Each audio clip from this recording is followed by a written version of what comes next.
Hello, everybody, and welcome back to the second episode of this group of Crossroads. I have with me some of the coolest hunters to ever do it, so I think we should go around and let them introduce themselves, starting with the lovely Aurora, the first to my left. Who are you?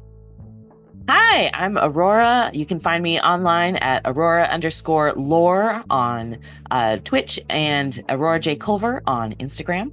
I'm somebody who just does a lot of buddy work-along streams and talks about a lot of theater and TTRPGs.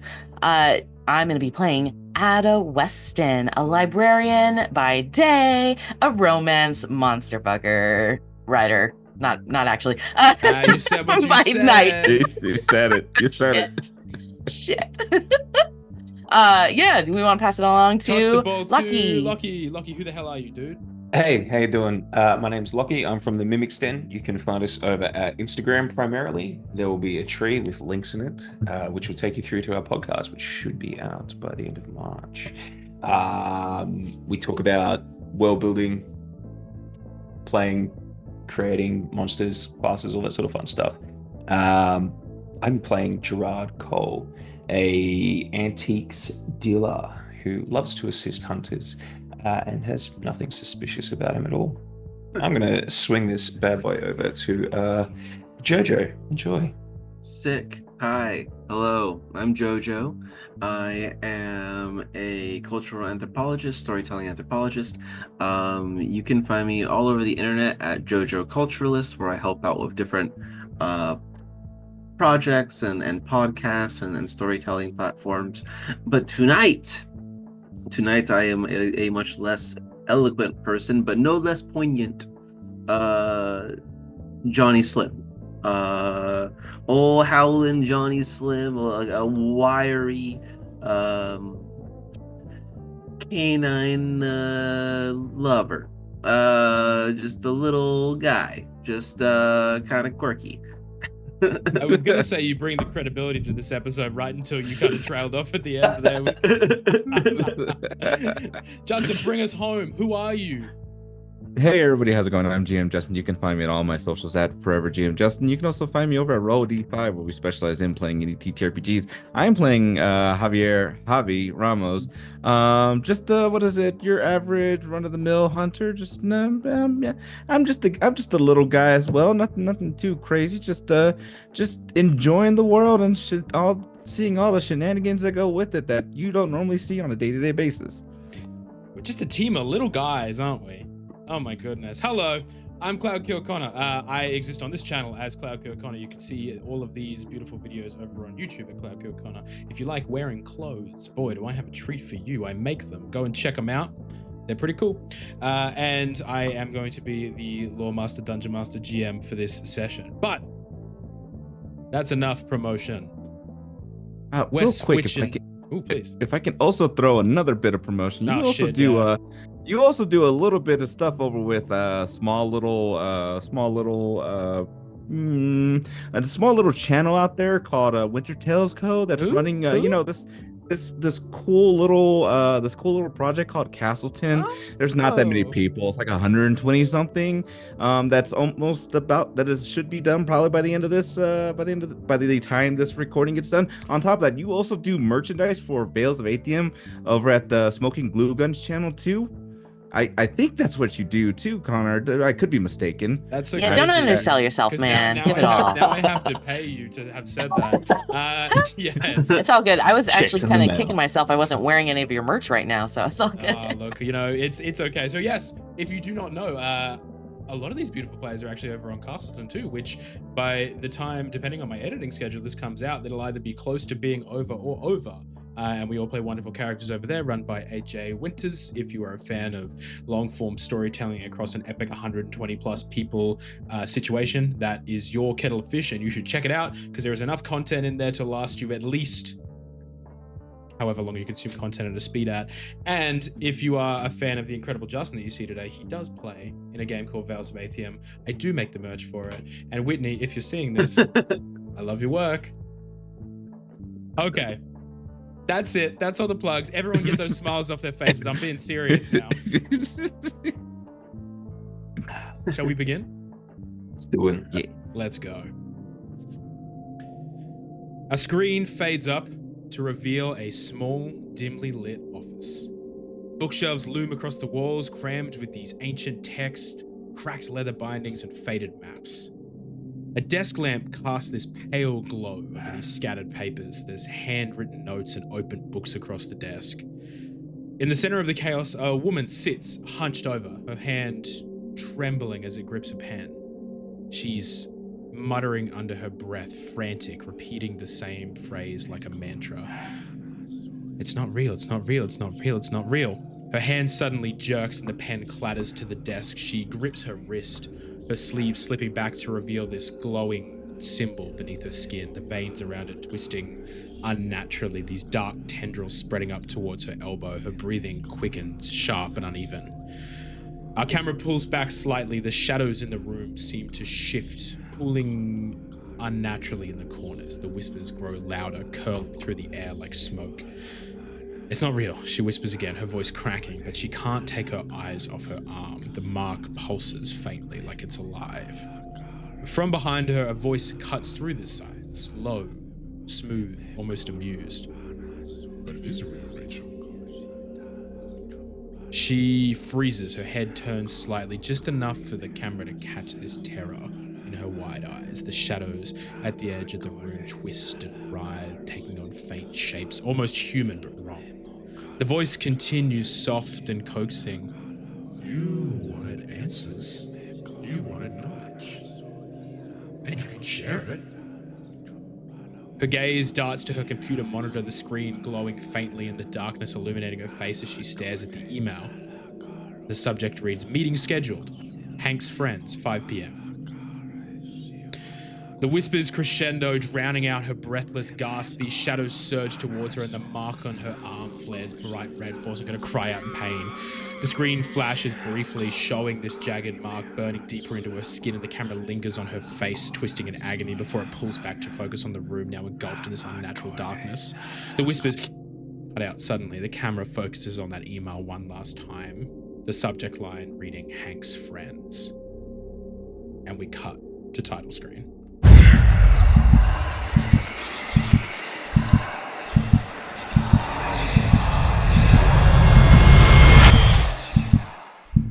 Well, we pick up on a new day. Our hunters left the Gravedigger's Rest, returned back to their homes, went about their business, and agreed to reconvene at the library the next afternoon for their meeting with Hank's friend, the researcher that would be able to piece together some of this symbology and some of this strange kind of plant matter that you managed to get from Red Eye Hollow. For the purposes of brevity, we all pull up to the library at the same time in our respective cars, the camera fading in on the library itself, this imposing structure of this weathered stone and tall arched windows. This, Ada, you know what? Actually, I'll throw it to you because you're our librarian. Give me a little bit more spice on this. What does the library look like?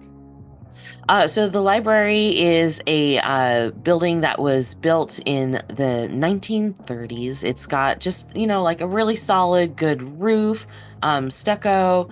It doesn't have anything too crazy fancy. It's not trying to be anything, but you'll notice that it's got really lovingly cared for gardens around it. It really just wants to feel like a welcoming place. The plants kind of making up for the unoriginal building itself.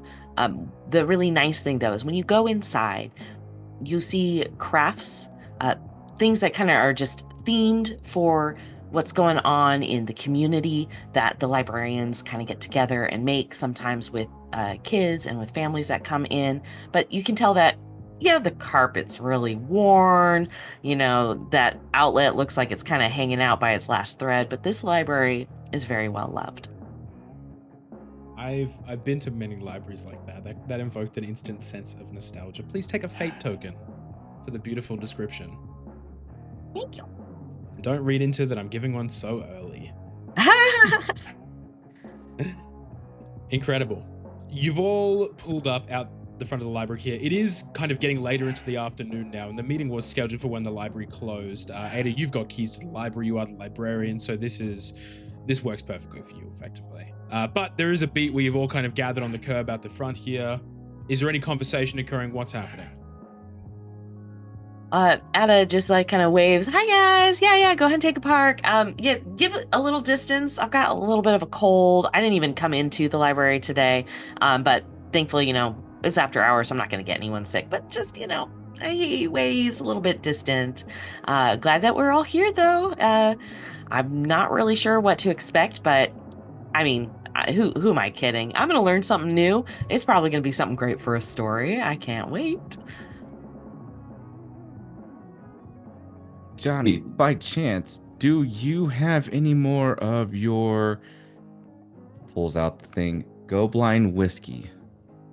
Oh man, I sure do. I went and restocked last night, brother. So I got a full holster, full fanny pack, and I have 4 little flights of Go Blind.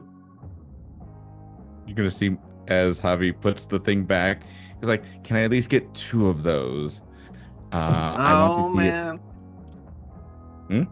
Well, you know the rules, man. What you got to trade? What do you want? Well, I don't know. This is premium quality stuff. It's legal now. So I can charge a markup. Because the man is gonna take off of taxes and stuff, so like it's not gonna be the same as it was because I had to go legit because the town was a bunch of squares. So now I need it's got to be a good trade, right? How about $50?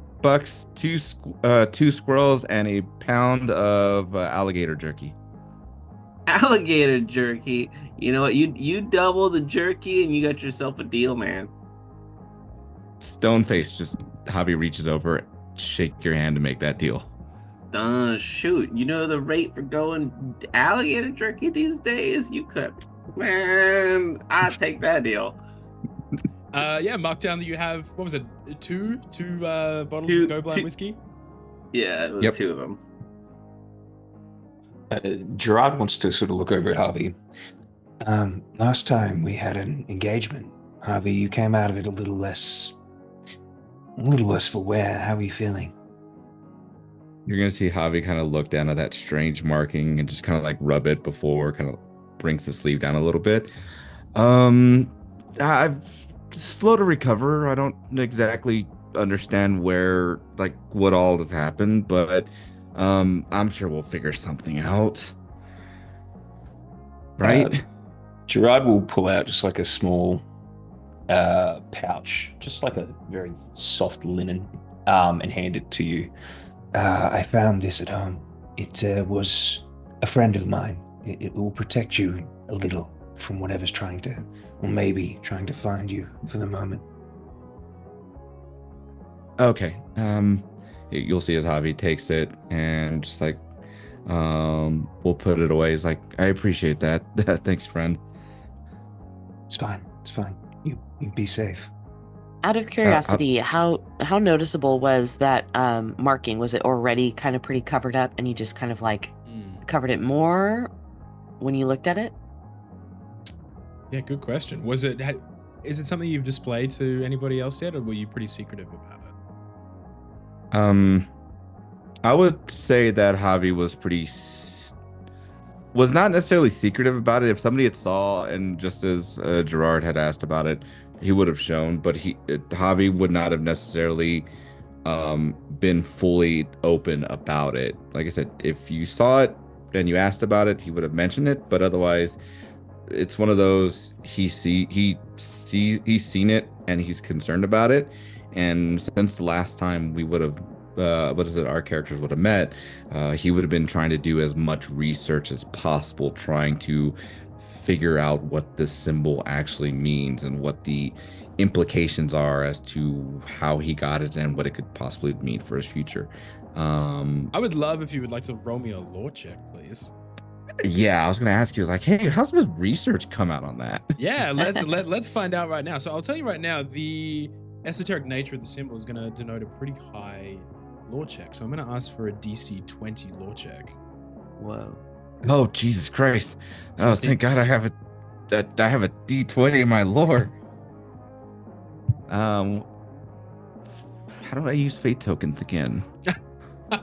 So they reset in a new session. So unfortunately, if you don't use them, you lose them by the end of each session. Gotcha. What did you roll?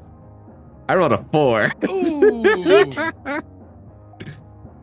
What I will say is please take a fate token for failing. Naturally. Remember, if you do fail a roll, you get to take a fate token. I think what happened in regards to the research is that it's not that you were unable to find what it means, it's that you found everything but what you were looking for. You found what each kind of symbol means individually. You're like, okay, I know that this could be some kind of like eldritch kind of symbol. I know this is more like a pagan situation, but none of them kind of match or marry up to each other. It's almost a perversion in the fact that they've all been put together, if that makes sense. No, that absolutely does. Okay. So if that gleans any information, it's the fact that it makes no sense for this symbol to be the way it is. Yeah. Can Ada roll to see if she caught visually the thing when Gerard and Javi were I think so, looking yeah. at it together? Let's make a reflexes check. Reflexes? Perfect. Absolutely. And we're going to call it a DC 10. It's great. It's 1. It's cool. Ooh. Nothing. She's really under the It's weather, okay. guys. We're banking the fate tokens. We're banking the fate tokens up. This is We important. are, we This is are. good. Gerard, you can roll a law check too if you'd like. Yeah, absolutely. DC is going to be... you saw it directly. It'll be 20 as well. It's the same as Javi. Sure.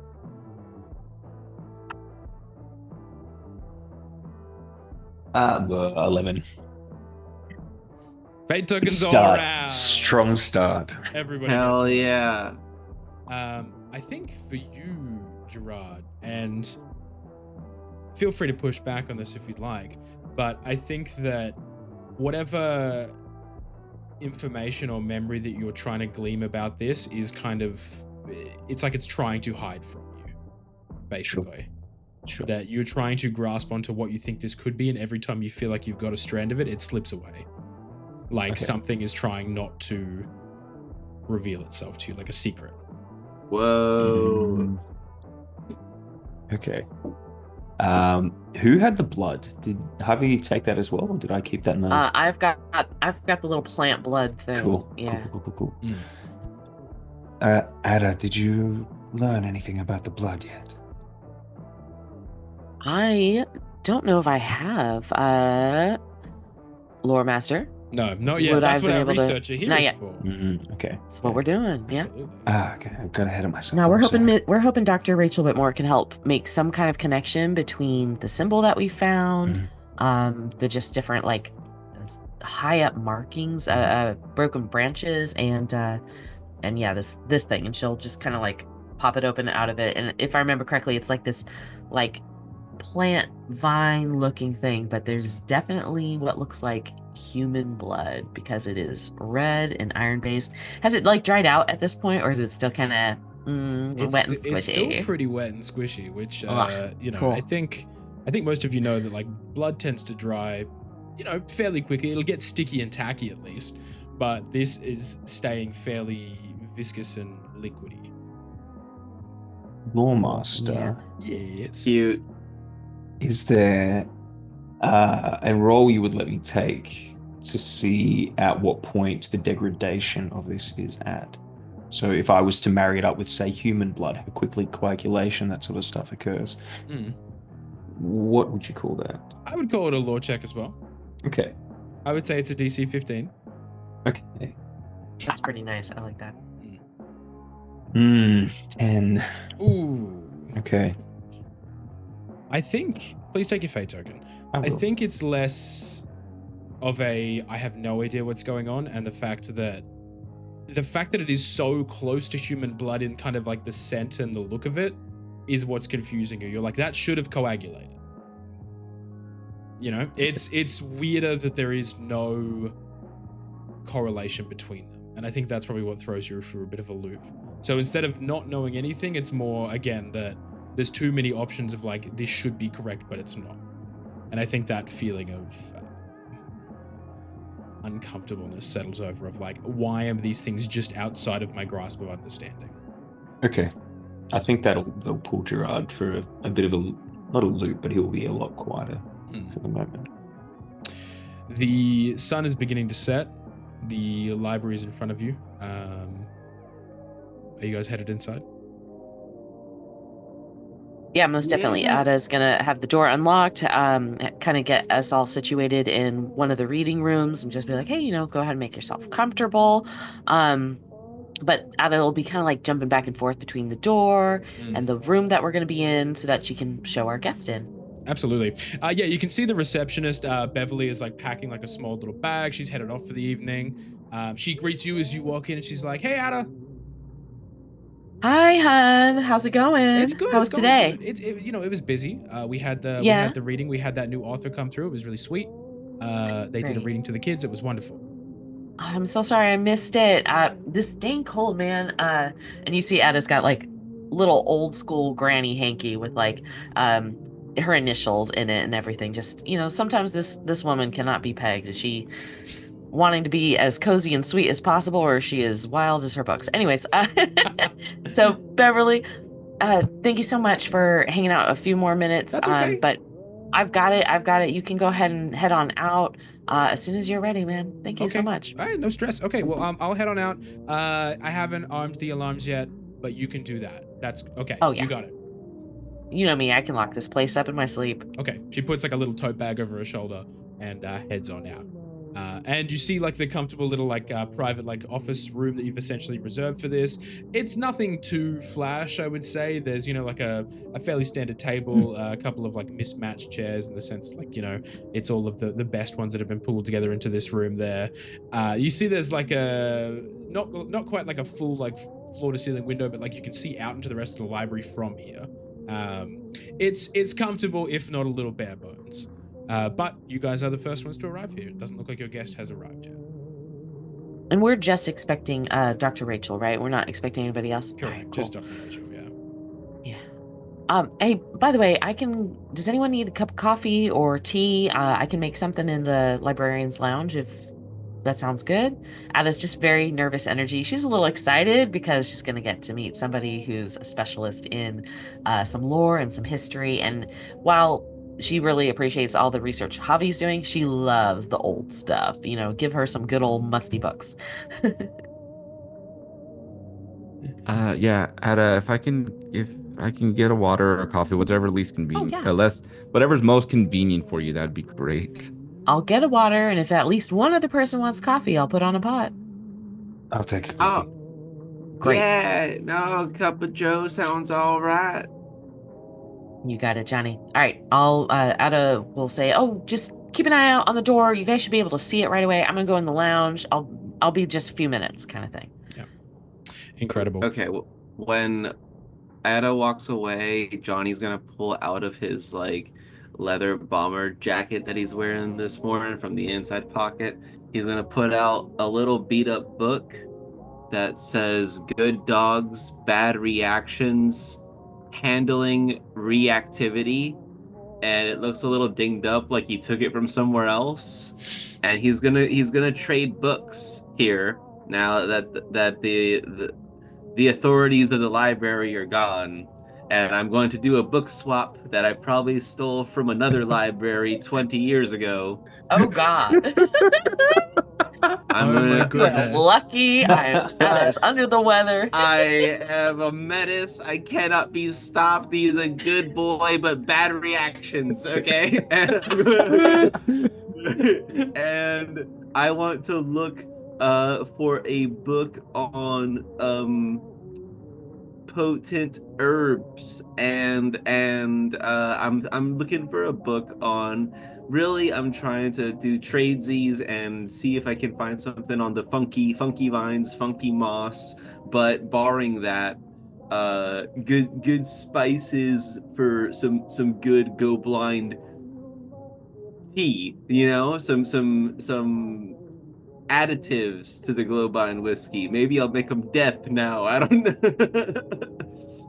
That is arguably the funniest use of free will I think I've ever seen in this game. Amazing. I love this so much. Oh my goodness. All right, incredible.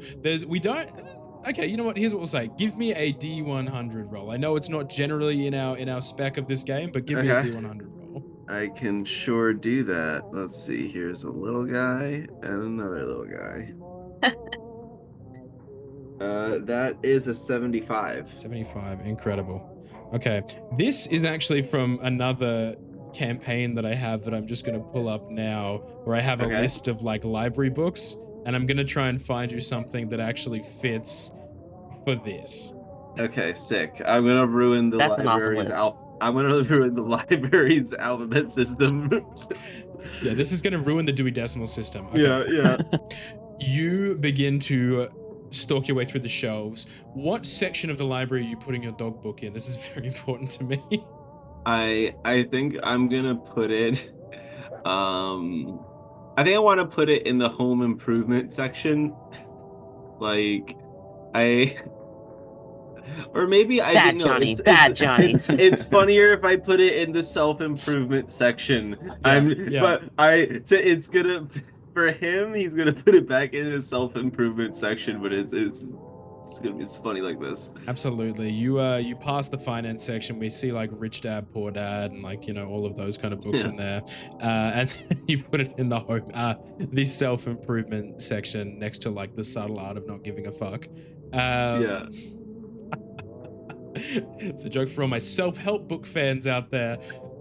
You begin to search your way through the flora section and books on ecosystems and trees and specific plants. And as you begin to kind of flick through to poisonous plants, you find a book called Venom in the Veins, The Toxicology of Root Systems. Ooh. Okay. And because I'm a sucker for a pun name and I'm not going to change it to suit the genre, this was done by Dr. Eliza Rootwell. Amazing. Thank you. It's a pen name. Hell yeah. But you have that book in your possession now. All right, sick. I'm going to just slide it into my jacket inside pocket as if that was the tradesies is complete. Now it's in my it lives in my jacket now. And I will later pull it out like I've had it the whole time. And I walk back into where everyone's chilling. Incredible. Javi, Gerard, any conversation that occurs after Johnny goes off for a roam? I think for at least Javi, his mind has just been on that symbol ever since they came back, and as they're just kind of hanging out there, like it's almost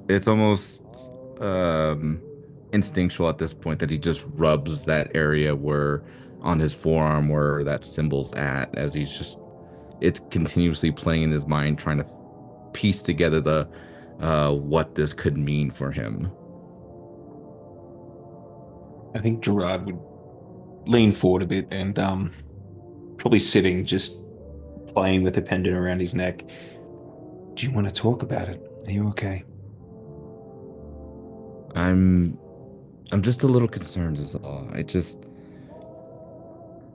I know what the symbols individually mean, but together I don't understand what it could possibly lead to.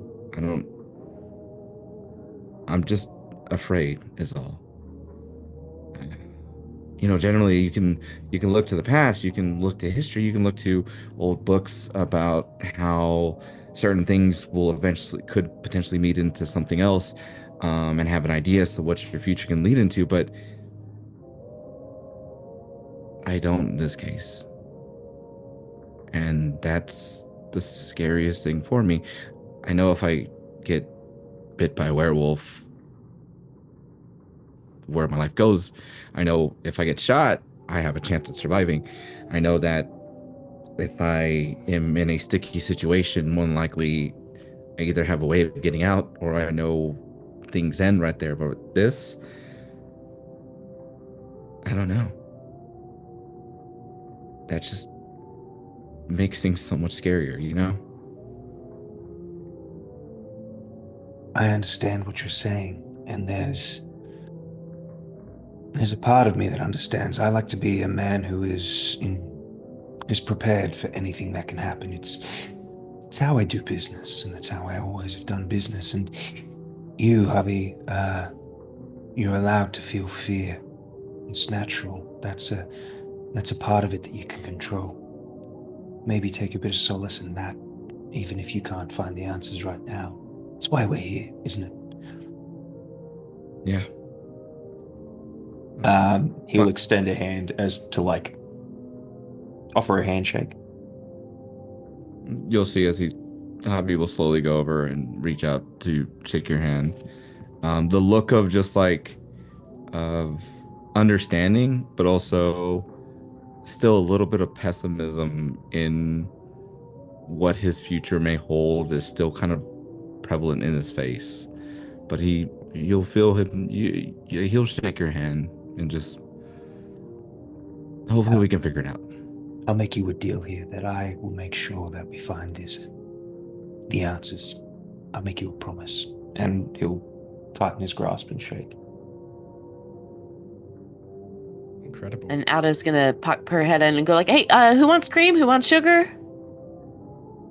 Oh yeah, 2 sugars, 2 creams for me, please. Yeah. Okay. Yeah, Javi, Same. Gerard. I'll just take mine black. All right. Any sign of Dr. Weston at all? No, yeah. No. Okay. All right. She'll just kind of go poke her head back out outside. Okay. All right. Well, I'll be right back with the cups of coffee, and then yeah, I guess we'll see what's going on. So she'll just kind of whip up the rest of those, pour them out, bring them on over. What time would we say it is at this point? Is it like a few minutes after our meeting? Yeah, it's probably about like 15 minutes past 5 at this point. And as you are headed back into the kitchen to grab the rest of the coffees there, you immediately see a figure standing in the kitchen. You see this probably like late 30s woman, like a green kind of sweater, like long baggy arms there, hair that's kind of been like hastily thrown up into a bit of a bun, eyes that are a little bit like glazed over in the sense that they look incredibly tired, and like bags under the eyes there. And they see you come in and they go, "Oh my God, I'm so sorry. I let myself in. I apologize. I'm so sorry." Hi, I'm Ada Weston. Are you? Yeah, sorry, I am, absolutely. God. I'm Rachel. Hey, it's so nice to meet you. Okay. Yeah, of course. I haven't met you before, but our friend said that you've helped him out. He's helped you out a couple times in the past. Yeah, Hank. He's asked me some weird questions in the past. I've helped him out. It's a pleasure to be able to help out a fellow friend of Hank's. Yeah. I didn't mean to startle great. you. I'm so sorry. Do you want a hand carrying those? Yeah, actually, did you want a cup of coffee or I'm so tea, fine. water? Thank you so much. If I have any more coffee, I think I'll get less sleep than I already am. But let me help you out. I hear you. Yeah, of course. Here, and then she'll just kind of hand over a couple cups so we can all walk on over. Nice. Guys, I found Dr. Rachel. She's right here. Hi, it's nice to meet everybody. I'm Dr. Rachel Whitmore. Oh, hi, doctor. When she was announced, when Ada announced that they came in, did we hear anything in between when she left versus coming in with Rachel? Give me a reflexes check for me. She's like, hold on a second, wait. Just a DC 10. I can't do that. That's impossible, sir. You can if it I don't blows have up. You can if you break, explode it. Ah. It's a 3. It's a 3. Okay. Take a fate token for failing. What I will say on the fail, however, is you could see out into the library from this room. And you definitely didn't see anybody come in. Got and I think it. you clocked that. I'm gonna have a very suspicious. Javi's gonna have a very suspicious look on his face as this woman enters in. It's just like, and you see that like she's got like a small like satchel bag essentially like slung over her shoulder there that is like bulging with books, like to the point where it looks like it's almost splitting apart at the seams there. And she sets the coffees down. She goes and she shakes each one of your hands. She's like, "Hi, Dr. Whitmore. It's really nice to meet you. and she'll just go around the circle and shake everybody's hand there. Thank you. We're so glad that you can make it. I'm really interested to find out, what you know about the image that we had Hank send to you. And Ada's gonna go ahead and just like offer to point to a chair that's nearby, and sit across from her. Absolutely. She takes a chair off, but she sits down and she begins to like pull these mountains of books out of her bags, along with like a laptop, and you can see like a lot of like loose sheets of paper as well. So really interesting, and thank you so much for giving me the opportunity to go through it with you guys. From what I saw from Hank, it was incredibly esoteric. It really sent me on a bit of a rabbit hole. He said there was some kind of like specimen or something too. Yeah. We'll get to that in a little bit. Just but yeah, go ahead and tell us what you found. 100%. Okay, incredible. You see, she starts like cracking open like these old tomes, effectively, and they look not in the sense that you guys would flag it as like some kind of like ritual-based like spells or magic or anything like that, but very much in the sense that like these have just been pulled from like old like libraries and museums. It's impressive that she has access to them, but it's not out of line with what she does for a job. And you can see that she is flipping them open to pages like instinctively. She knows like what she's attempting to show you guys.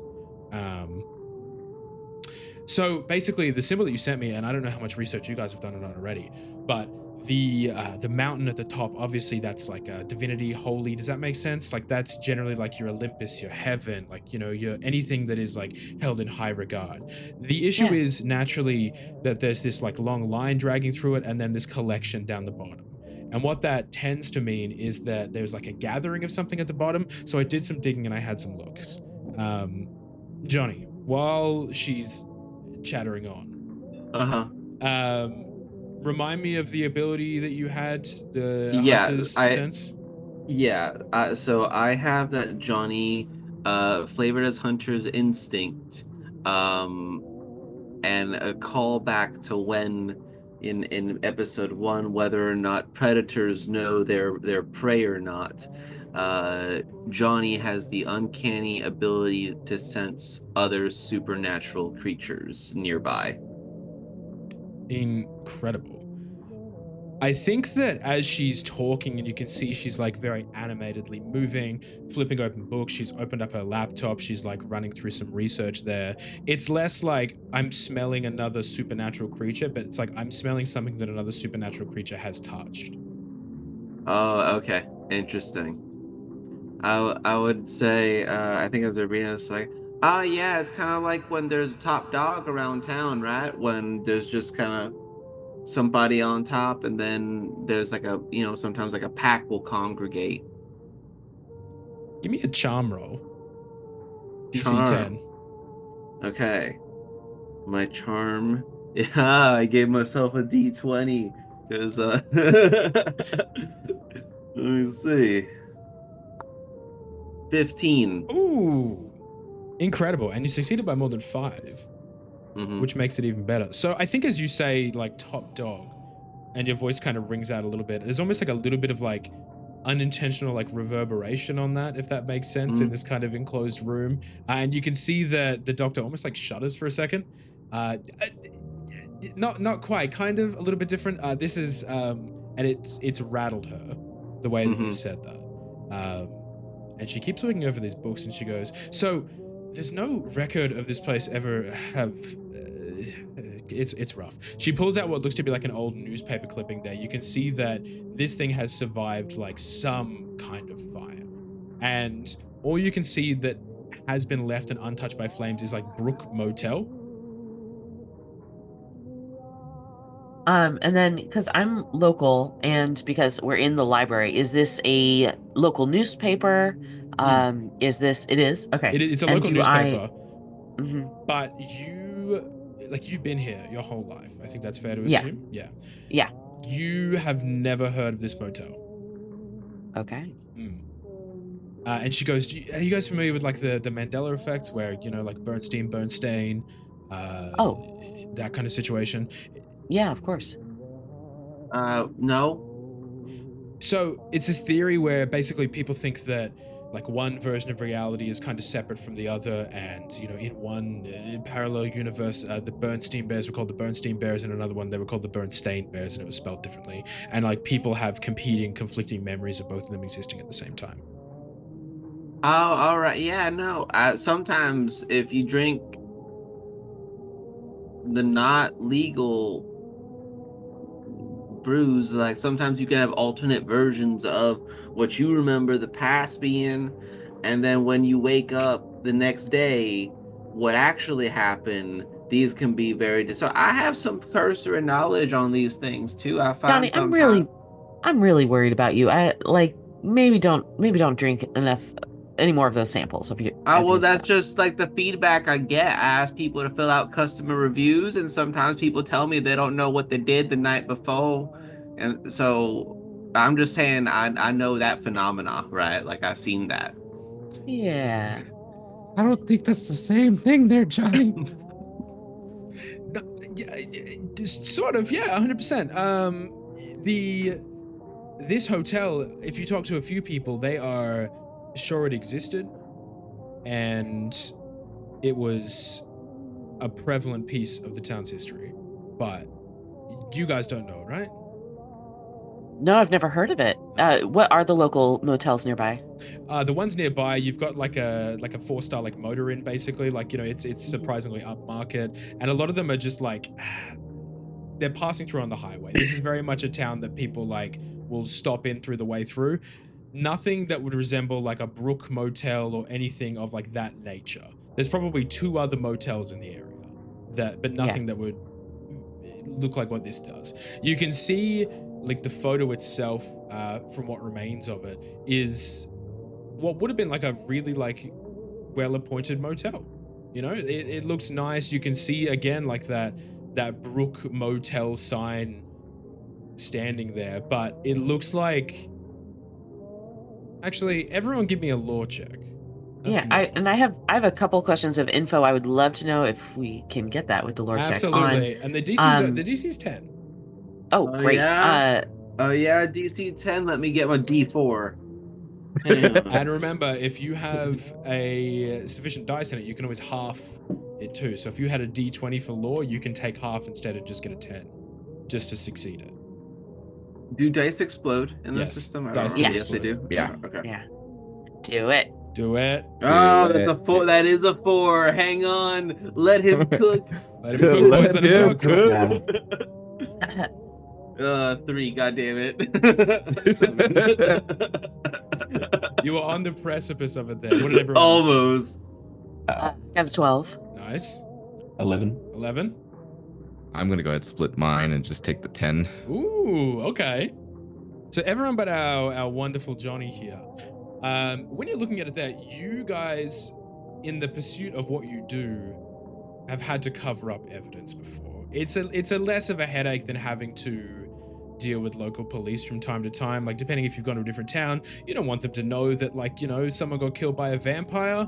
So you fudge a little bit of like, little documents, a little bit of evidence here and there, depending on your line of work. But this looks to be, and it would be impossible to do, right? Like, this would not be feasible. It's not like you could control like a fire of that kind of scale to burn specific pieces of information off a newspaper. But that's the feeling that it's giving. The fact that this fire has essentially targeted any kind of telling information. So Ada wouldn't necessarily have, because this is kind of her first hunt, wouldn't necessarily walk in that line of work of covering truth. She's a big fan of uncovering truth. So I'm guessing there's no like byline, like who wrote this article or covered it or took the photo. Dates on this newspaper. Nothing discernible enough for that. Like it's to the point where it's like it's almost just tantalizing enough to get people's interest, but not enough for people to get enough to go off of, if that makes sense. Okay, so it's pretty much we see the picture. Can we see the title of the newspaper that made it? No, it's been intentionally It's really just obfuscated. kind of the picture. Yeah. May I hold it? May I touch yeah, it? 100%. That Yeah, you can hold that. So because there's newspapers in the library, there's I would have probably touched a lot of them, kind of dealt with them a little bit. Can I gain any information on just kind of like the weight of the paper? Does this feel, does this feel, because like obviously the quality of newspapers used to be a lot higher. So that'll kind of help me give it a range of when this might have been published. I really like that train of thought. Absolutely. So good.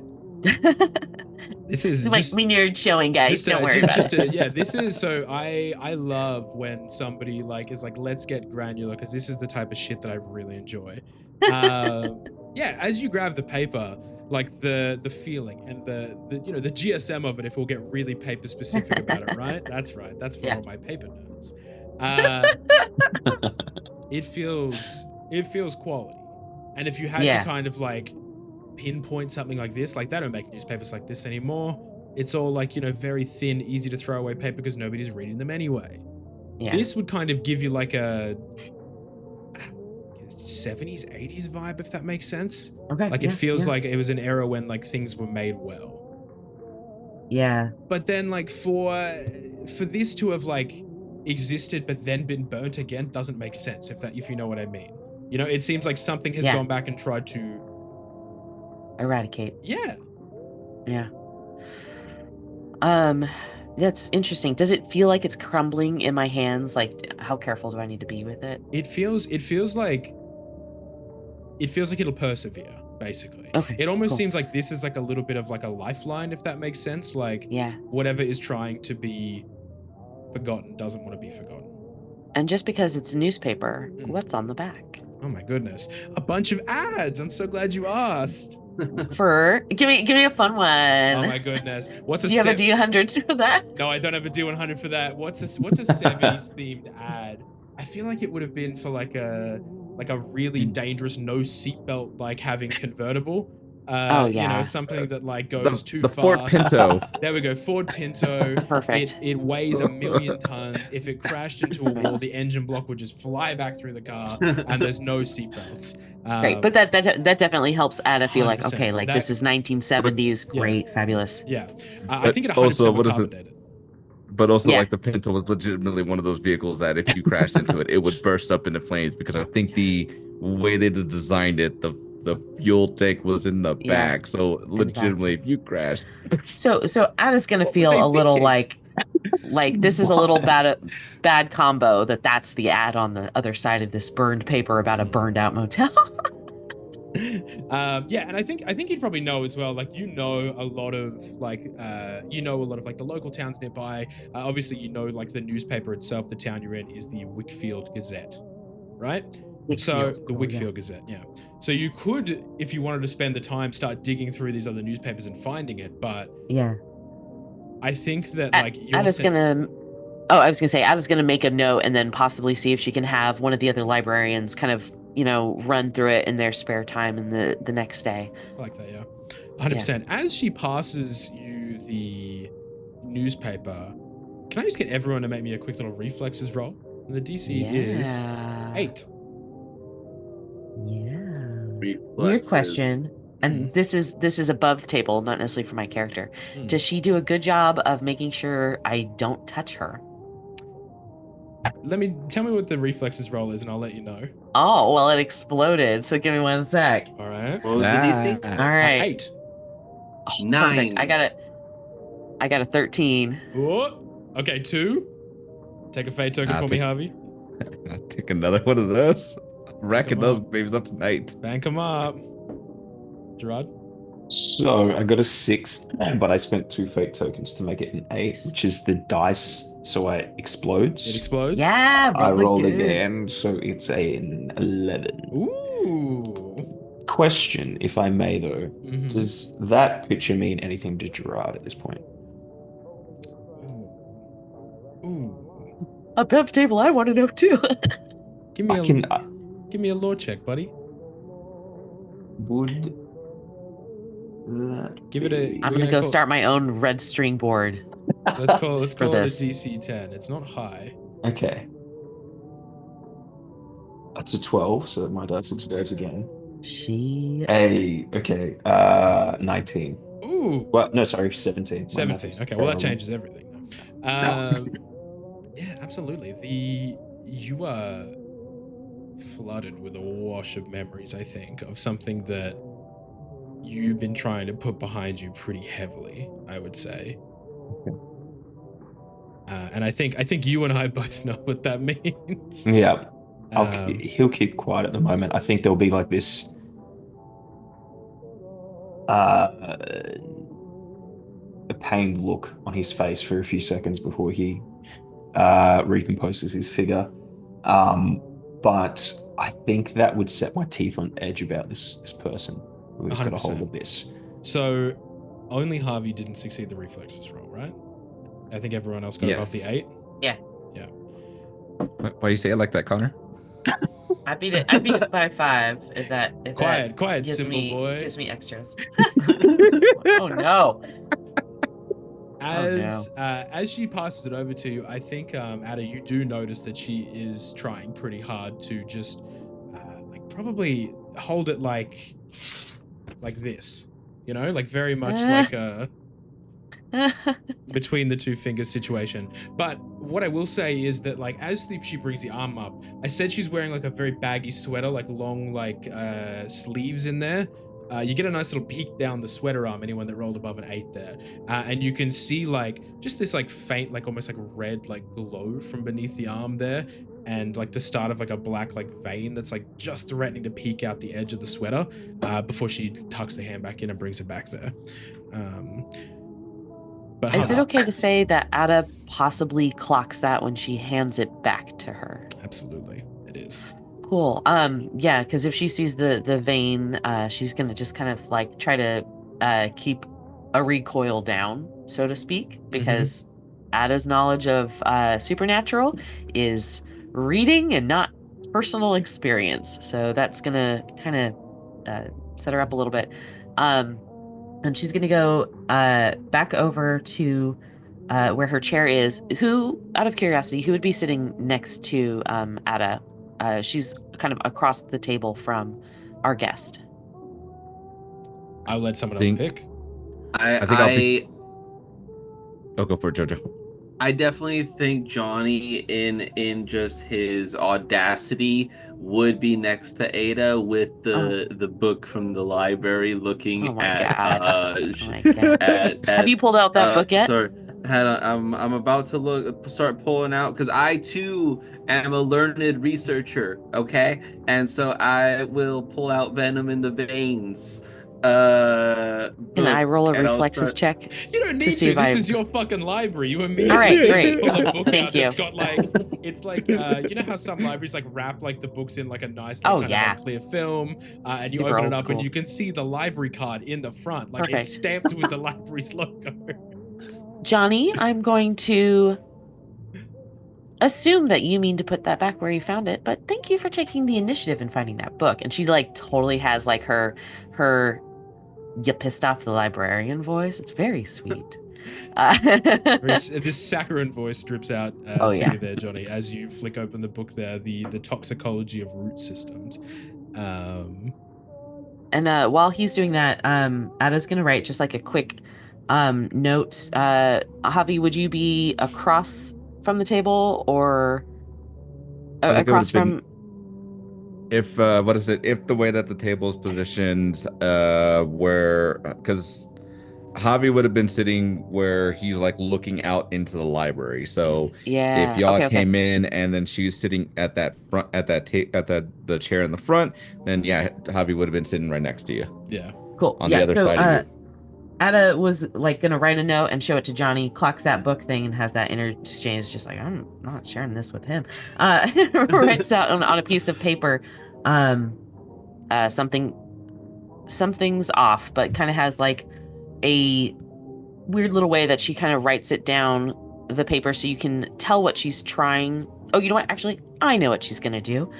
She's gonna go really quickly through her notes that she's been taking during all of this, and she's just gonna mark a little underline to kind of spell out the word, finding each of the letters, saying something's off about her, and kind of slide that over to Justin and be like, hey, check out my notes. That. What I'm gonna do is I'm gonna get you to make we'll call it a charm roll. for you. Oh, okay. And I'm gonna get her to roll a reflexes check to see if she clocks it. Sweet. Yeah. I like that.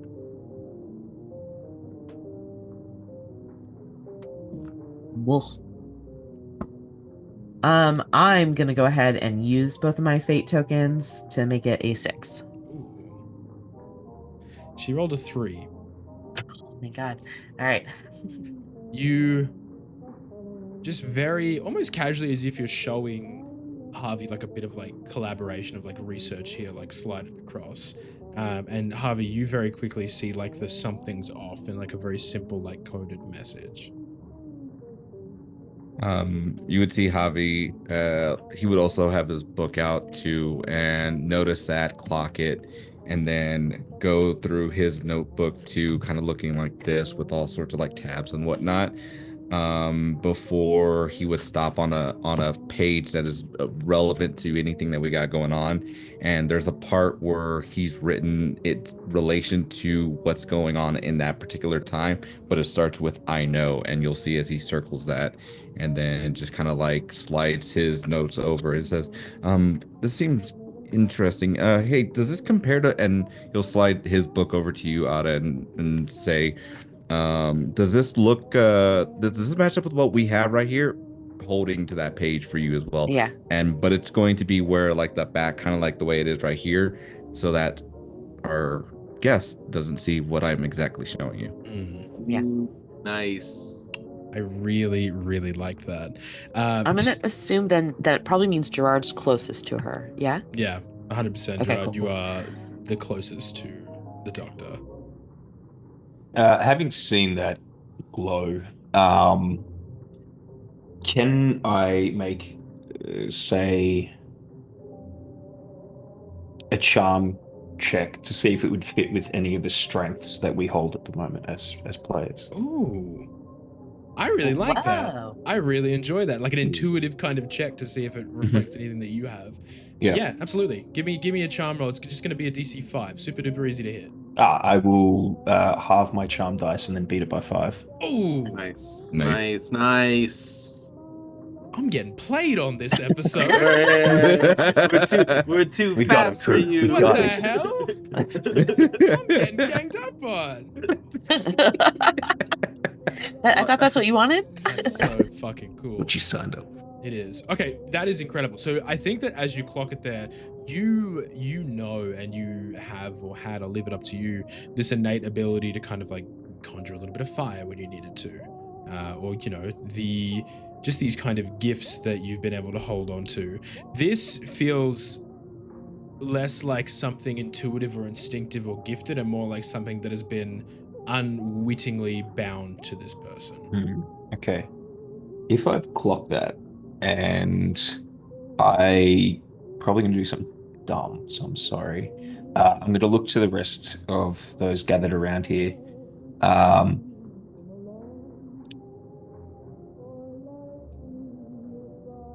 think the library might be a bit contaminated at the moment, Ada. I'll reach forward and sort of just point towards the mouse or like the keyboard in front of her where she's got the laptop, correct? Or if I misconstrued this bit in my brain. Yeah. And I'm just going to touch her hand and utilize my gifted ability, which in the script says it can heal. And I'm going to try and force out whatever is binding there at the moment. Oh. Let's Love do a that. contested charm roll then. Oh boy. You roll it and you tell me what the DC is. It's cocked. It would have been beautiful. Well, that's only an 11. Okay.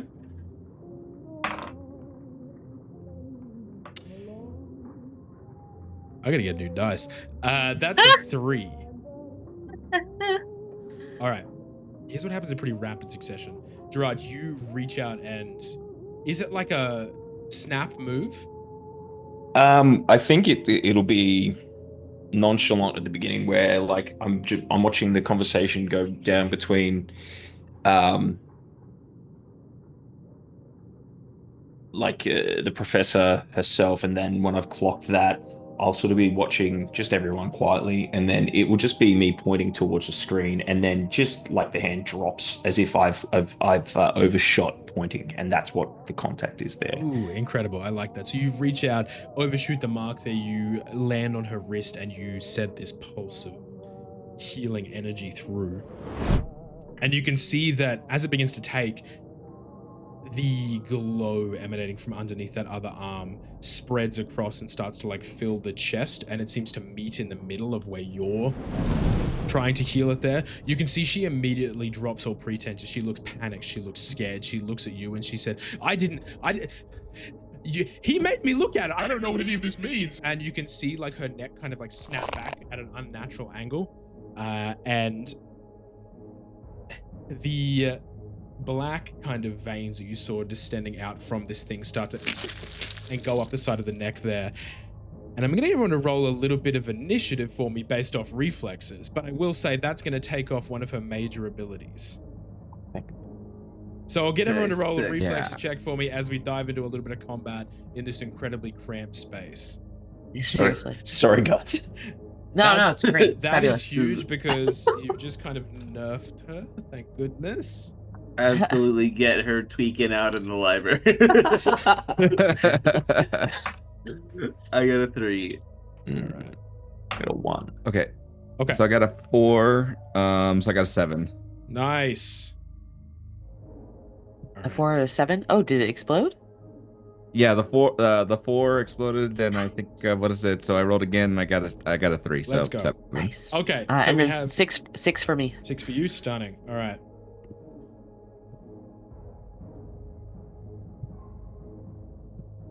All right, who got the 7? That was Javi. Yeah. Yep. Stunning.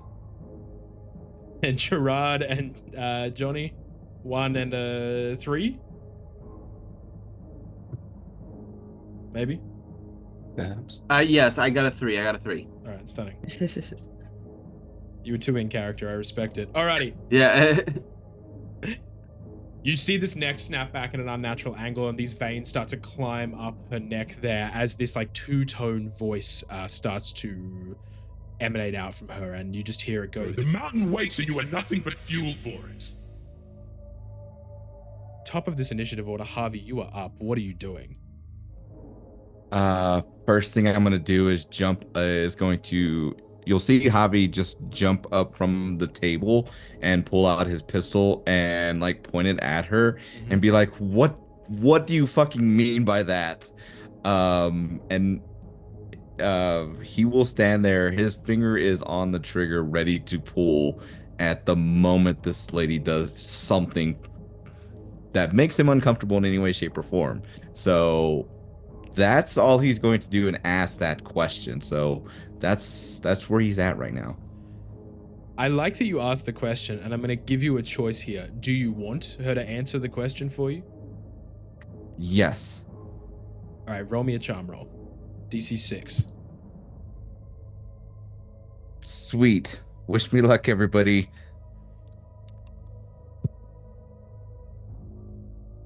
And I can use fate tokens to bump that up to what I need it to be, right? Cool. I'm gonna burn through I'm gonna burn mine and get that up to the 6 that I need it to be. Incredible. Probably a good move there. You see she clocks you, ask the question. She goes, Do you want to find out? and you feel this mental probe just go into your mind here. And your mind is flooded with these images of this non-Euclidean cavernous space beneath the earth. You see this shadowy figure larger than anything incomprehensible. You can't quite clock what it is. It's at every edge of your vision as it fills it. You are going to take a minor injury for it, but if you had failed the charm roll, it would have been a medium one. But unfortunately, you do understand now. Something is sleeping beneath the mountain. And it's hungry. But you are holding your gun at her. I don't know whether you would consider that a sizable threat enough to shoot. I will leave that up to Javi. Not at this moment. She did answer the question. She has not gone to the extent where he would pull the trigger. Okay, good to know. Alrighty. Next up in the order, we have Ada. What are you doing? Oh man, I mean, right now I'm hoping that there is something in her memory that she is seeing either something from the veins or something about the voice, something that just makes her go like, oh, I think I know what this is and what the heck I can do about it, because Ada doesn't have any personal hands-on experience for this, so I don't know.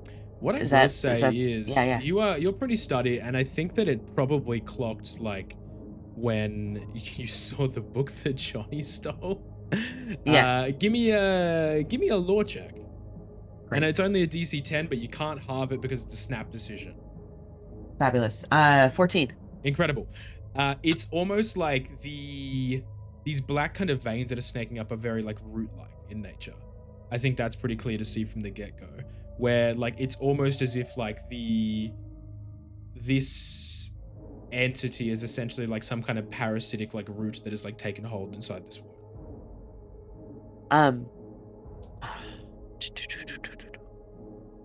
I just because it's the first thing I can think of, I'm gonna look at the little vine thing that we have, see if there's anything similar in the coloring. Hope to God it's not moving. All those kind of things. Just kind of look at it real quick, see if there's any connection I can make. It is moving inside the container, and it is trying to get back towards the doctor. Of course it is. That's cool. That's cool. I'm not gonna let that happen. Definitely gonna shove it to the bottom of my pack. Do I have the ability to take one more action by any chance? Absolutely, you do. 100%. He's got the toxicity book. You know what? I'm gonna hope that there's maybe something I can find real quickly in this book. I'm gonna snatch it from Johnny and just kind of start flipping through the pages. Is there anything in here? It's not yours anyway. It belongs in the library. Okay. I made a trade for it. Absolutely. I don't even know what that love means. All right. You start flicking through the book at like a rapid fire speed here, and I won't make you roll because you're a librarian. This is your bread and butter. You start flicking through it. You've indexed it. You're like going through the back, trying to have a look and see what you need to see here. And I think what immediately clocks you is like pesticides. Pesticides get rid of bad plants. All right, cool. And Ada knows where the gardening equipment is because There's a those beautiful plants in the garden outside front, the library. that's something, that's her little love and joy right there. That's where she spends her mornings. So I'm gonna be right back. And she's gonna like kind of end her turn, starting to run out of the room. I love that, and it almost pains me as much to do this. On the same initiative order, as you begin to run out, Oh no. the doctor is going to lash out, and you can see the arm where this brand was turn into this like long green tendril, not dissimilar from what you've got in the container there. And she is going to try and attack you. So she's going to make a strike Of roll, course. and I need you to make a reflexes check to try and get out of the way. Oof. And a question for you with this. Mm-hmm. No, I guess that's a different thing. I was looking at my unwavering, but I think that's more for like a mental thing. Ooh, it exploded. Hey, I got a 13. She only got a 4. Hey. That's incredible. You Hell guys yeah, all see hell this yeah. arm turn into this like large lashing vine, and you see it sweeps over the head just as Ada ducks out of the way at the last second, as it leaves like this like smear across there of this like fluid essentially. It looks not dissimilar to what you'd see on like a kind of like a poisonous frog, if that makes sense, like something where it's like a mucousy layer that you probably shouldn't touch. But you managed to duck out and head towards where the gardening supplies are kept. Javi, I feel like that probably constitutes as a dangerous enough thing to shoot. Yes, as soon as she made it move that movement to Ada, Javi would have started blasting. All right, incredible. Give me the strike roll for it, and I will try and get her out of the way. Strike. Yeah, there it is. Okay, got it. It is the that's going to be an 8 for me. That is only a 5 from her. You see the bullet fires off in this enclosed space. It is incredibly loud. Ada, you hear like this gunshot ring out in the room that you've just exited from. And you can see it sinks into the shoulder there, and you are expecting it obviously to rip through like a bullet would on a person. But it seems to kind of like sit there and sink, and you can see like these little like viney tendrils are trying to knit the skin back together, but they're having a hard time doing it. She's going to take a minor injury.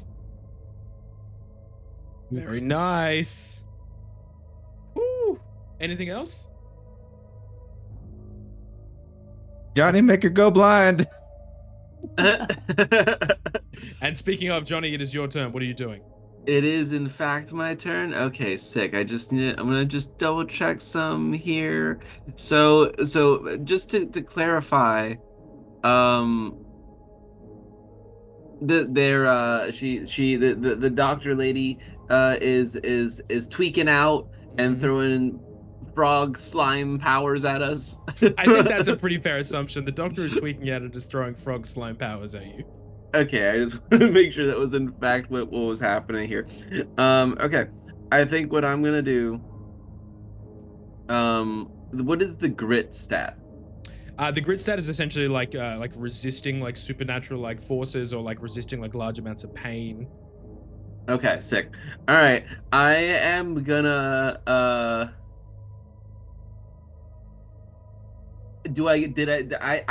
I'm just gonna go for it. I think Johnny is just going to rush at her to try and tackle restrain. Just full body careening like that. Ada runs out of the room. Javi pulls a gun, and then I think Howling Johnny Slim just jumps over the table and just full tackle to try and restrain the lady. It's like, nah, you're gonna have to take your medicine. You're acting kind of squirrely on us.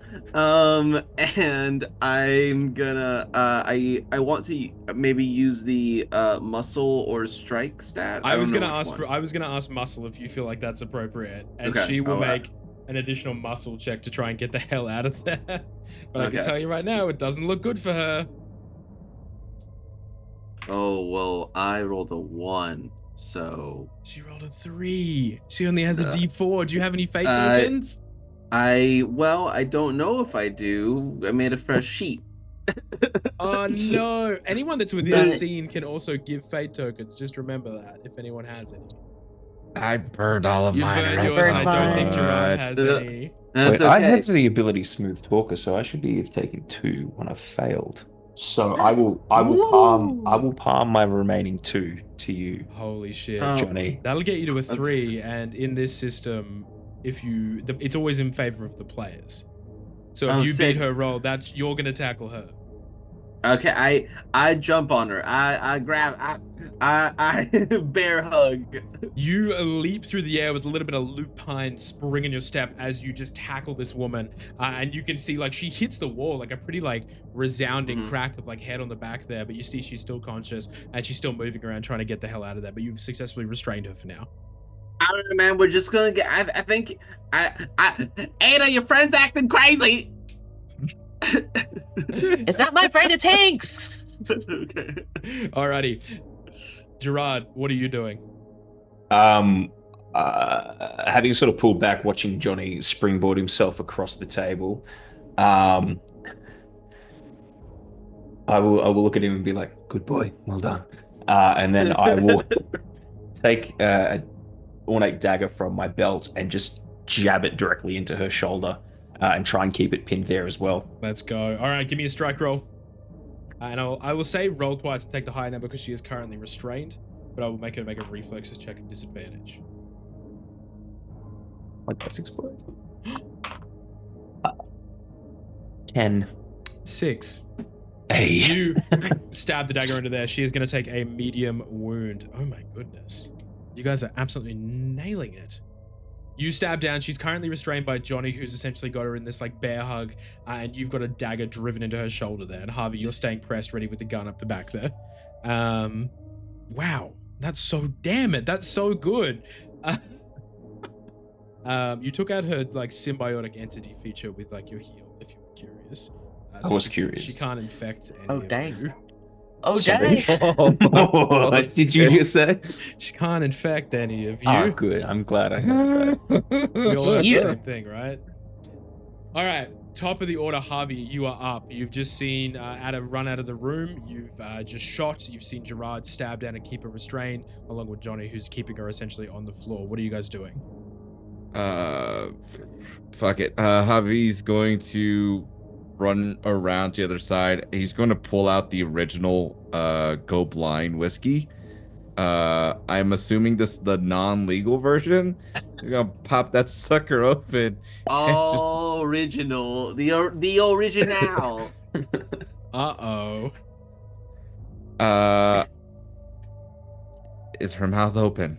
She's screaming, yeah. And you can see at this point she's still just muttering. And when she clocks you coming towards her, her eyes flick to like where the mark is on your hand. But paying it no mind, you walk forward and begin to pour the Go Blind whiskey in her mouth. Oh yeah, that thing is going right Amazing. into the mouth and just like it's. I'm just dropping that in there. All right, she is going to make this. You know, I said it like resisting supernatural influences. There ain't nothing natural about Go Blind whiskey.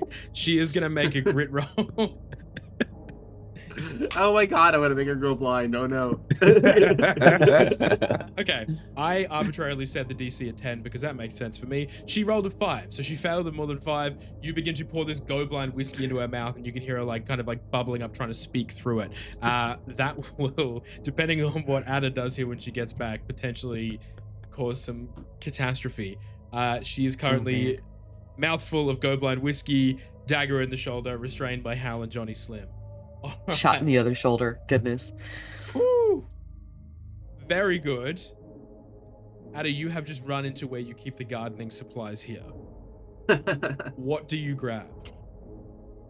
I mean, I'm still kind of going like there's a person in there, so I'm not going to grab the like really intense stuff. I've got like this home concoction. It's neem oil, plus a little bit of Dove soap and a couple other things, just to kind of like, encourage whatever this thing is to just move along kind of thing. So Ada's going to go ahead and grab that. It's got its own little spray nozzle on it, ready to go. And Okie doke. gonna book it on back. And you book it on back. As you come back into the room, you see the exact same sights as described. There is the woman, the doctor, is like pressed up against the wall there. And you can see now any kind of like shred of humanity is very quickly leaving. You can see like the skin appears like very gaunt over her features. Those like bags under her eyes are like to the level that like no human could really sustain. And she's currently being restrained by your party there. And you come back with your pesticide spray bottle. What's the move? She's just gonna call out, Dr. Rachel Whitmore, are you still in there? And you just hear like this gurgling sound as she tries to speak through the Go Blind whiskey in her mouth. But I will say you can infer pretty quickly that whatever is puppeting her at the moment is acting on instinct. There doesn't seem to be any recognition of person at the moment.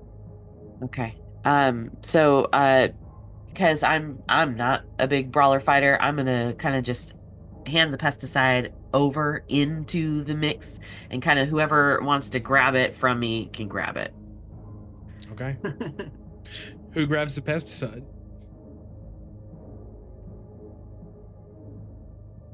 I'll swing ahead back and grab it. You have a bottle of homemade pesticide in hand there. Why does it smell like Dove soap in there? What's going on with that? Oh, it's just my little special recipe. Don't worry, it'll Okay, be good. all It'll right. be hopefully do the trick. Alrighty, it is Dr. Rachel Whitmore's turn. She is going to strike out at Johnny that is currently restraining her. Johnny, she's going to make a strike roll against you. Can you give me a reflexes roll to try and dodge it? Oh, reflexes. You got it. That's a 4. She got an 11. Damn. Okay. You feel one of these like large, like root-like tentacles just like kind of slam into the back of you there, and you will take a minor injury. And just keep in mind that there is this like viscous kind of mucus on you as well. Ew, gross. Hey man, your friend slammed me. Okay, hey, you're gonna have to take me to dinner for this kind of treatment, lady, as I'm home. Oh my god, that's so good. Okay. Speaking of Hal and Johnny Slim, it's your turn, my friend. You've just got mucus on the back. Okay. And you are currently restraining the doctor. All right. All right. I think because I've been hurt now, I'm gonna say, all right, hey man, you lick mine, I'll lick yours. And I'm going to, I think in the frenzy, I am going to I think my features will start to shift, and my eyebrows perhaps become more severe, and I'm just going, and perhaps maybe more angular, but kind of hard to make out in the melee. But I'm just going to, if I'm holding her, I'm going to chomp. I'm gonna and try to chomp down on the side of like her neck. Just I bite her. I bite her. Oh my God. I have reactivity issues. Okay. And we've established this. This was foreshadowed Okay. too. All right. I have Give me a good strike boys, roll. bad reactivity. Okay, I'm gonna make a strike roll. Have you ever seen the gif of the cat that just like head up and Oh yeah. That's a 5 for me. That's a 5 for her too. This is You not reach clean. out and it is a bit of a struggle, and like you are trying to like whip around there, and you can see it opening at the last second as your fangs distend a little bit and you chomp down into the side of this woman. That is gonna that gives her her final injury point here. The question is, are you knocking her unconscious, or what's your plan here? Because you are reactive. Yeah, well, I bite her hard. I give her a hickey. No, I bite her really hard, and I think it's one of those things that if I'm shaping into perhaps like a hybrid lycanthropy, and my flannel shirt that has the sleeves rolled up grows taut, and perhaps even the sleeves start to split at like the edges of where the buttons are rolled up, and so I think the edges of it start to split, and his little capris probably split towards the bottoms there, and I think as like he clamps down and his form's getting bigger, as it's like on the collarbone shoulder area, if there's a snap or a crunch of the collarbone and any kind of like slack or give to the doctor, I'm gonna give it a good old doggy shake. I'm gonna grab, if she goes limp, I just and I just shake her at the cross.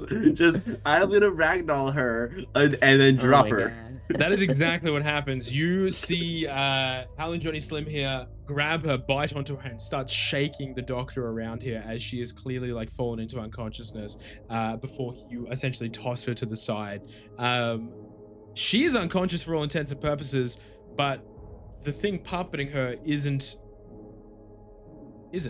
We'll just say, we'll leave it on that. So, Okay. Gerard, it is your Okay. turn, my friend. You have I make bottle I make absolute ass face and stick out my tongue because she was covered in slime.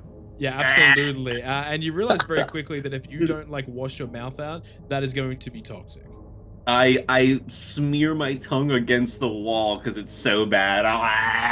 What the hell, Johnny? Oh my goodness. All right, Gerard, it is your turn. You have just seen this woman go limp. You have the pesticide there. She's still got a open mouth essentially that is kind of like drained full of like go blind whiskey. What's the plan? I will try and address the entity directly. You have your puppet. Use your speech now. Tell us who you are and what you want. And then I'll push the pesticide up and begin to expel it a little bit to see if I can get a reaction out of it. Give me a charm roll. DC is 10. That's 16. Holy shit. Who let him have a D20? Me.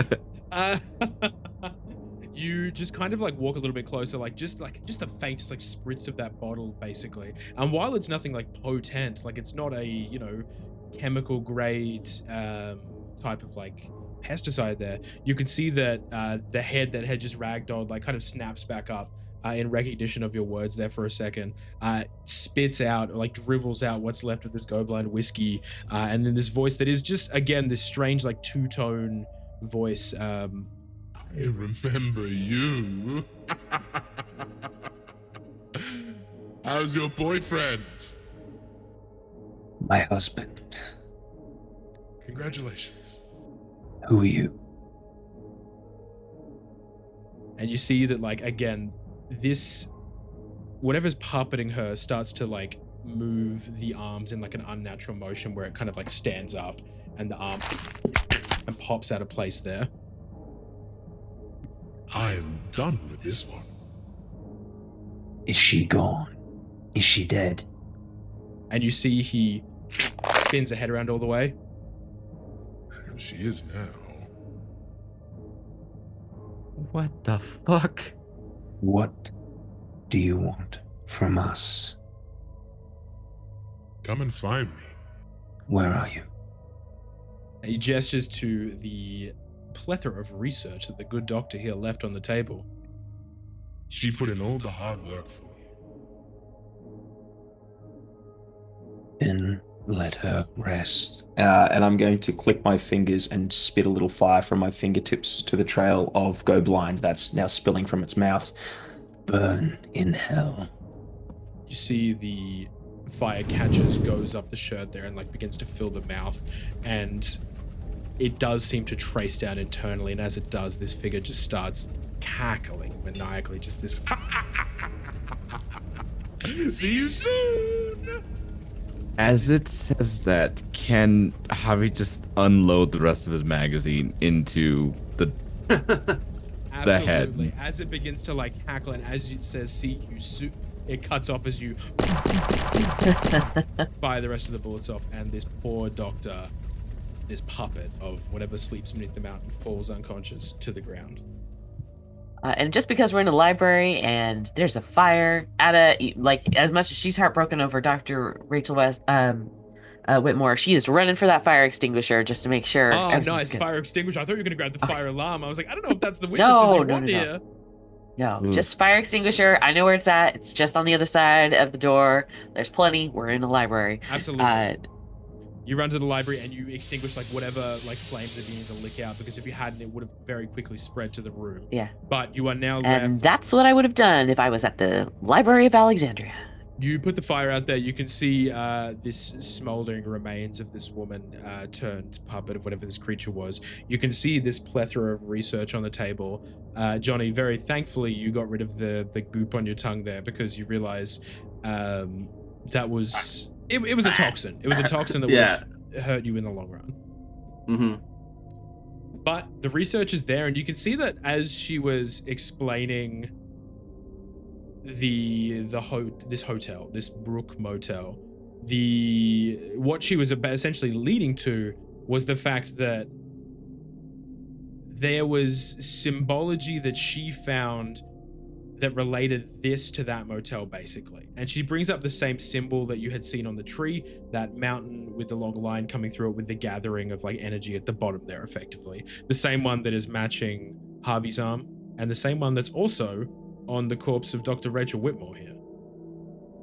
Two things. Ada's going to take out the little plant sample. Is it still moving? It is no longer moving. It's no longer moving. Okay. And she's just going to kind of clock that of like okay, that'll be a good sign for if we ever want to know if something's approaching in the future. And Ada's going to go and check out that marking on the arm, not touching the body, just kind of like maybe like grab a pencil or something and just kind of make sure she can see it. Does it look like it's been carved, burned? It looks like I know she's on fire, or was on fire, but the best way that I can probably, it seems like it was almost like a subdermal situation, like something went under the skin and then popped it up. Oh, if that great. makes sense. Yeah, thank you. Cool. Harvey, great. yours isn't like that. Yours is very specifically more of like a branded hurt. It burned when it got applied, but this very much seems like something got under the epidermis of like the skin and like supported it up there. But you have all of the doctor's research there that she put together for you, and as you begin to pass through the research and have a little bit of a look, you can see that it corroborates pretty similarly to what you guys had found when you were at Red Eye Hollow. There was this like collaboration of like camping spots that seem to effectively lead like concentrically to this quarry in the middle. What I think is probably interesting is that it looks like she's gone off base in the sense that at some point she stopped researching and she just started like writing. And there's kind of like almost like this like esoteric like it looks like a 3D model. If a 3D model was from like ancient times, effectively, where you can see that like this circle of this symbol with like the gathering of things at the bottom is encompassing where all of these campsites are, if that makes sense. And then she's drawn this line like beneath the mountain, and the mountain itself, the top of it, is like upside down and almost like in like a perversion of it. And I think, does that kind of give us an idea of like an entrance, possibly? Yeah, absolutely. The main collection point there is going to be at the quarry in the center of all of these campsites. Yeah. And Ada, through all this, is like, okay, we're focusing on this task. But like a couple times, she's gonna like look up and be like, "But none of us are leaving until we all sit down and have a little bit of a talk."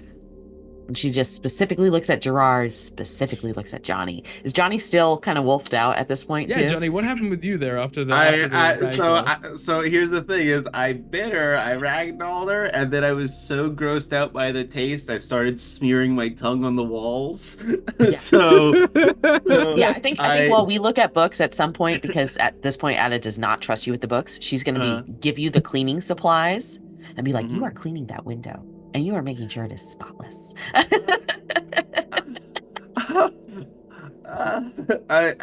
Okay. Like I think he'll like. Here's another water bottle. I think it's one of those things where like, I think he probably doesn't have good enough control to be like totally human goofy looking again.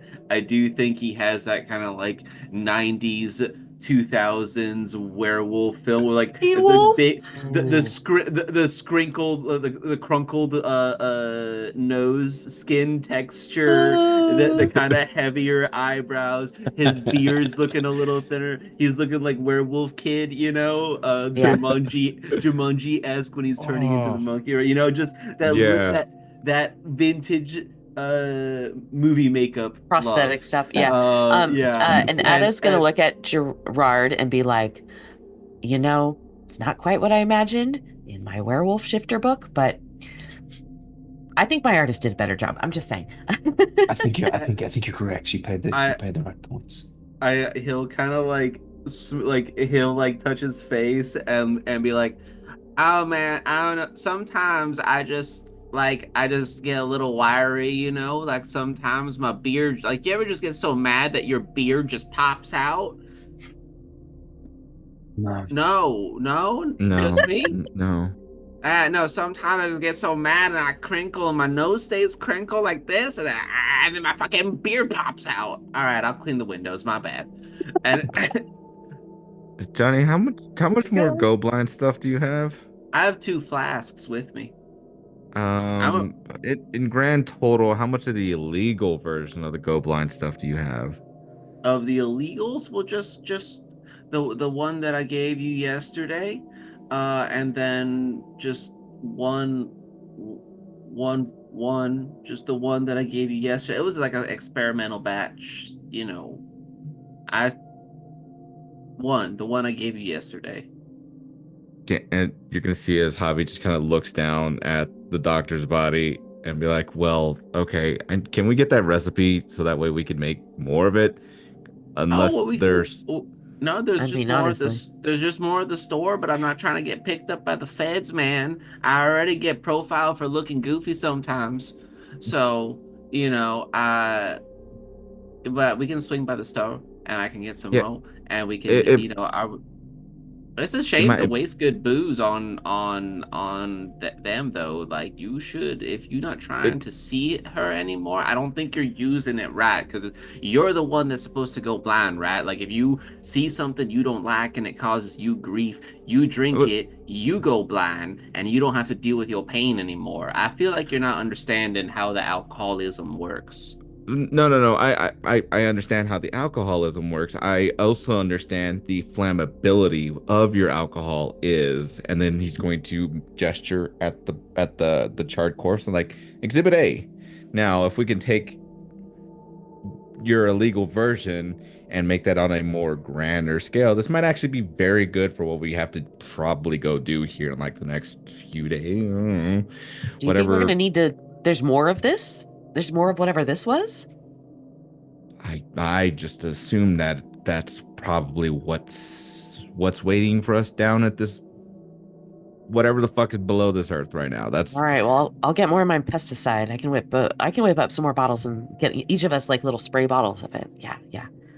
Ada, do you know the sheriff or somebody at the police department? Because they're probably that the gunshots that's probably going to raise a little bit of an eyebrow. Might want to just I mean, let them I know was ahead just of gonna time. report it and let them know like that there was just like this thing that happened, and this, creature attacked us. Okay, as long as you have a story behind it, that works. I just want to get ahead of that right now. It's okay to say that this creature, and just points to the body. Like if I get them to, that's okay to let the police force know. Are you asking me or are you asking him? No, I'll say above table. Does Javi want the police informed that there's a some mysterious creature? Hey It man, would I be don't one of trust the the cops. yeah, we're probably gonna have to put this one. You're gonna see as he like stops as he says right as he cuts himself off there. Give a quick look over to Johnny before going back to this and saying, we're probably gonna have to keep this one more on the down low. So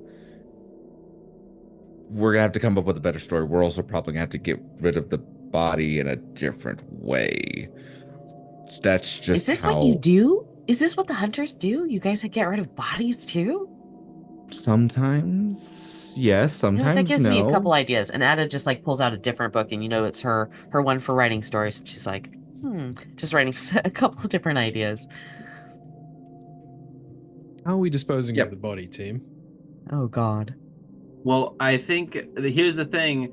I do have a shitty pickup truck with a bed of miscellaneous tools. We can do this. We can absolutely talk. Hey guys, look, old Bess does have room in the back. She got junk in the trunk, but she's all right. We can toss her back there, and then once we, get out of this learned place, then we can assault the body, throw a little bit of like Assault the body? yeah, we'll just throw some salt on there because you never know.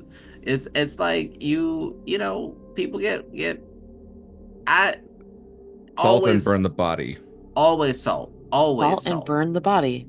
Okay. Yes, And salt Ada's and gonna burn the body. salt and burn the body. Okay, okay. And then Yes. she's like, you know what?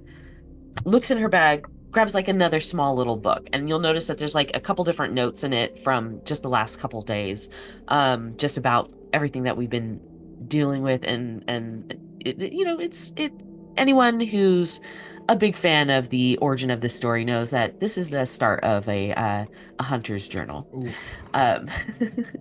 But Nice. Ada's Take a also fate gonna. token. Take a fate Oh, token thank for you. that. Nice. I feel like because we'll record this the second episode or the last episode pretty close to this one. So any fate tokens you have at the end of this one, keep them because you're gonna need them. Good to know. And Ada's gonna also excuse herself from knowing where the body is, because one, the library needs to also get cleaned up. She needs to lock it up and everything, and this is gonna take some work. And she is a truth teller. She's not really good. She's like, I think it's probably a better idea, at least this time. I don't know where you guys take this body. Oh, okay. No, that's all right. A dog can bury the bone in the backyard. Don't worry about it, girl. I got this. Not tell me where. Okay, regardless, if I can get all of y'all, when you guys are all done and cleaned up, come back over to my place. We really need to sit and talk. I need to know what is going on with you, Johnny. Gerard, I want to know why that thing knew you. We can talk about that when we're more comfortable. Yeah. Do y'all like lasagna? Yes. Yes, I got please. I got a mean lasagna. I'll whip one up. You guys come on over. We'll hash this out. Yeah. I'm gonna go clean. And she also like kind of Yeah. gathers up the notes to make sure I they was can about to come with say, us. yeah, you gather up the rest of the notes and everything there. You have a pretty clear path of where to head forward now, I would say. And whipping up a lasagna in a heartbeat is crazy. So I love that. She's stress cooking, okay? Damn. She's like, well, she knows Javi's like a little off, but still hasn't seen that symbol. Gerard did something with fire, like maybe there was a lighter hidden in his hand. She's not really sure. No idea what the heck is going on with Johnny. Like has a suspicion because she writes somewhere. She's got like a werewolf series that everyone just really loves, and she's just like, this does not match up with my fictional world. Never meet Why your is it heroes, why you know? why is this werewolf so goofy? All of my Honestly. monster fucker books have led me astray as this goofy bastard over here. Honestly. The werewolves are supposed to be sexy, but then I got goofy. What the hell? What the hell, So- guys? What sorry. the hell? Story of my life happens. I think it's perfect. I gotta, perfect. let me grab the reins back for a second. Okay. Yeah. No, stop. Here's what happens. So, Johnny, Javi, and Gerard, you set to work getting rid of a body. This is not the first time you've done this, and you know that given that there was a lot of internal fire here, as well as external, it's going to be quite hard to, for her to be ID'd, I guess, in a sense, in the rougher sense. I suppose the major issue is that her car is parked out the front, but you dispose of that pretty quickly, which is interesting because she was in the library before that. You get rid of the car, you get rid of the body, you salt and burn it. Ada, you clean up the library, this place of like tranquility and like sanctuary, a little bit marred, I would say, by the events that happened here. But you have a whole deck of research from her that is thorough and well done. It points exactly to where you need to go. This quarry in the middle of all these campsites. You have the boys coming over for some lasagna to talk shop before you guys head down beneath the mountain. And that is where we're going to wrap this session of Crossroads, sorry. Thank you so Hell yeah. much. You have all been such a freaking amazing cast. Now, this one seemed a little shorter because I know this last one is going to be really big. It's gonna be the big one. Full send. Full send on the big one. It's going to be Full massive. send, baby. Everybody, let's get some plugs out of the way. I have been joined by some of the best to do it in the TTRPG space this fine afternoon. So, in reverse order, let's start with Justin. Who the hell are you and where can people find you? Hey guys, thanks again for tuning in for this episode. I am GM Justin. You can find me at all my socials at Forever GM Justin. You can also find me over at Roll D5, where we specialize in playing any TTRPGs.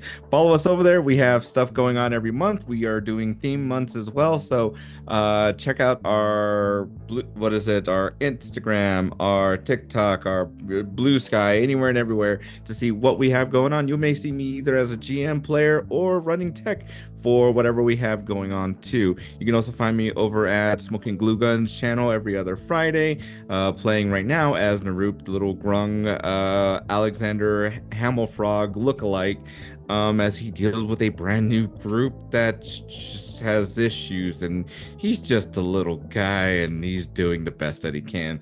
And then on top of that, you can find me over at Rebels Without a Castle, where I'm playing the himbo, Dante, Fire Genasi, and he's just a big old doofus. There's nothing else going on with him. Pay no attention to that. And then I'm sure there's more, but follow me on my socials to keep up with what I'm doing. Exactly. Wow, you're busy, man. You're a busy guy. Let's throw it over to Jojo. Who are you? Sick. Hi friends, hello, I'm Jojo. You can find me on the internet at Jojo Culturalist. I am a cultural anthropologist, storytelling anthropologist. You can find me on Melanin Mythos, which is a BIPOC world building podcast. I am also on the Somebody's Heroes podcast as Volkan Espiritu, the half-dwarf pugilist. I am in Castleton as the half-elf Shadius Shoal, which will be probably likely concluded by the time you see this, but still go check it out because it was a wonderful experience. And then I help out in charity streams and other projects, and sometimes I'm lucky enough to be a part of things like this. So I played Howling Johnny Slim in all his Jumanji movie effects glory. The hottest fucking werewolf anyone's ever seen. And we Amazing. now know where the howling came from. Yeah. Yeah. Howlin' Johnny Slim. But that's it. And he's a good boy. He just has some reactivity issues. That's it for That's it. me. Incredible. Lockie, who are you? Where can people find you? Hey, what's good? My name's Lockie. I'm from the Mimic's Den. You can find us on all socials at the Mimic's Den, but primarily on Instagram, The Tree. We are launching our podcast, which will have Connor playing on it as young Trevor Barrowbriar. He can talk about that in his plug, which will be dropping at the end of March. You can also find me over on Hexes and Vexes now, on their Echoes of Divinity campaign as an Air Genasi monk by the name of Hikari. That's a lot of fun. It's a good time. I have been playing Gerard Cole, the suspicious entity person, individual that he is. It's a pleasure to be here. Very, very happy. And yeah, thanks for having me. Aw, Hell yeah. I love having you here. Aurora, bring us home. Hey, I'm Aurora_lore on Twitch. You can join me for a buddy work along stream when I pop in on there. You can also find me on Instagram at Aurora J. Culver. I talk about theater, I talk about film, I talk about TTRPGs, and a whole bunch of random stuff. And I've been playing Ada Weston, the librarian and romance writer. And I think the last little snapshot we see of her cleaning up that library is putting that book about plants and toxicity away back in that shelf. Ooh, I love that. Oh, wow. We got a post-credit scene. That was awesome. Whoa. How good. All right. I'm Clark O'Connor. I have had the express pleasure of running this episode of Crossroads with some incredible people. I run all kinds of games. You can see me on Twitch. I like to play Kingdom Hearts sometimes if I'm feeling bored. I make clothes that you can find over on cloudkillclothing.com. I make them for the wonderful Smoking Glue Guns in her actual play called Veils of Atheum. There's some Castleton. And Castleton. There's some Castleton merch in there if you want to see that. There's all kinds of fun stuff. You should check it out. I am very, very excited, like you said, to debut the Mimic's Den podcast, in which I play a small little grave cleric halfling called Trevor Barrowbriar, and he's just a little guy. That's pretty much it. Listen, this is going to come out as soon as I smash out the edit. I'm incredibly excited. If you're not tuned in for this, what are you doing, man? You know what I'm saying? By the way, I was totally writing my red strings for this game in the red string book. So. Oh my There we go. Nice. It has been an express pleasure. We will say goodbye to everybody now. Goodbye, everyone. We love you. Thank you for tuning in.